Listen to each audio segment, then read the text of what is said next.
মূল্যবান স্বাক্ষর। প্রায় ৮ মাস ধরে আলোচনা শেষে ১৭ অক্টোবর জাতীয় সংসদ ভবনের দক্ষিণ প্লাজায় সই হয় জুলাই জাতীয় সনদ। প্রধান উপদেষ্টা, জাতীয় ঐকমত্য কমিশনের সহ-সভাপতি ও সদস্যসহ রাজনৈতিক দলগুলোর ২ জন করে প্রতিনিধি স্বাক্ষর করেন সনদে। তবে জুলাই জাতীয় সনদ বা সংস্কার প্রস্তাব বাস্তবায়ন, গণভোটের সময় বিষয়বস্তু ও জাতীয় নির্বাচন নিয়ে রাজনৈতিক দলগুলোর মধ্যে মতভেদ দেখা দিলে উদ্বেগ প্রকাশ করে উপদেষ্টা পরিষদ।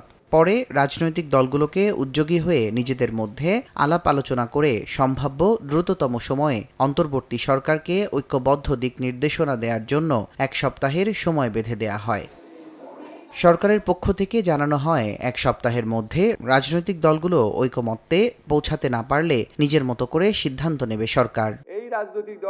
ঐকমত্যে পৌঁছানোর বিষয়টি দলগুলোর দিকে ঠেলে দেয়া নিয়ে নতুন করে বিতর্ক শুরু হয় রাজনৈতিক অঙ্গনে। প্রশ্ন দেখা দেয়, এত দীর্ঘ আলোচনার পরও যখন দলগুলো ঐকমত্যে পৌঁছাতে পারেনি, তখন মধ্যস্থতাহীন উদ্যোগটি আদৌ সাফল্যের মুখ দেখবে কিনা। এক্ষেত্রে রেফারির অভাব বোধের কথাও সামনে আনেন জামায়াত নেতারা।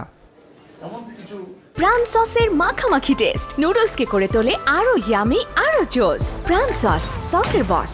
এরই মধ্যে বৃহস্পতিবার রাতে বিএনপিকে আলোচনায় বসার আহ্বান জানায় জামায়াতে ইসলামী। বিএনপি মহাসচিব মির্জা ফখরুল ইসলাম আলমগীরকে ফোন করেন জামায়াতের নায়েবে আমির ডাক্তার সৈয়দ আব্দুল্লাহ মোহাম্মদ তাহের।